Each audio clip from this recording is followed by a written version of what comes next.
Question d'actualité. La répression semble plus féroce que jamais en Syrie. Si vous êtes élue présidente de la République, est-ce que vous seriez prête, le cas échéant, à accueillir des centaines ou des milliers de femmes et d'hommes qui demanderaient le statut de réfugiés politiques? Non. Non, parce que nous n'en avons plus les moyens. Ah, je vois la moue de ceux qui n'en accueilleront pas non plus chez eux, d'ailleurs. Nous n'avons plus les moyens de cela.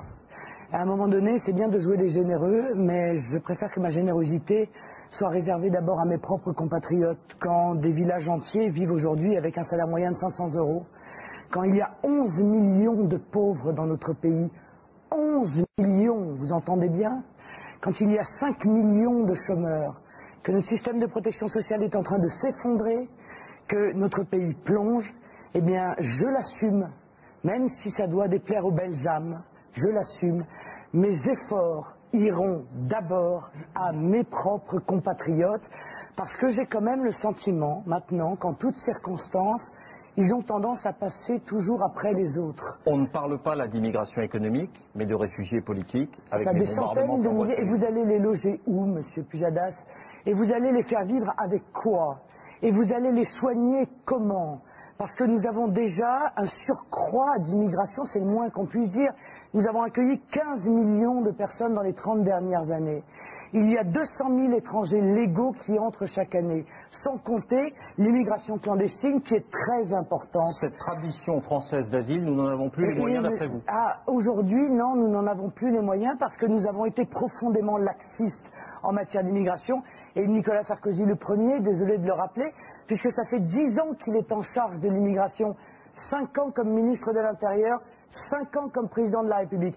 Non seulement il n'a pas réglé le problème de l'immigration, non seulement il n'a pas réduit les flux d'immigration, mais il a même fait pire, il a aggravé les flux migratoires. Eh bien, nous ne pouvons plus accueillir d'immigrés supplémentaires et encore moins des centaines de milliers. Parce qu'à cela, il va falloir ajouter... Des centaines ou des milliers. Oui, mais à cela, il va falloir ajouter aussi éventuellement les Égyptiens, lorsque il y aura un dirigeant qui va imposer la charia, peut-être si les frères musulmans est élu. Et puis, il va falloir accueillir les 2 tiers du Mali.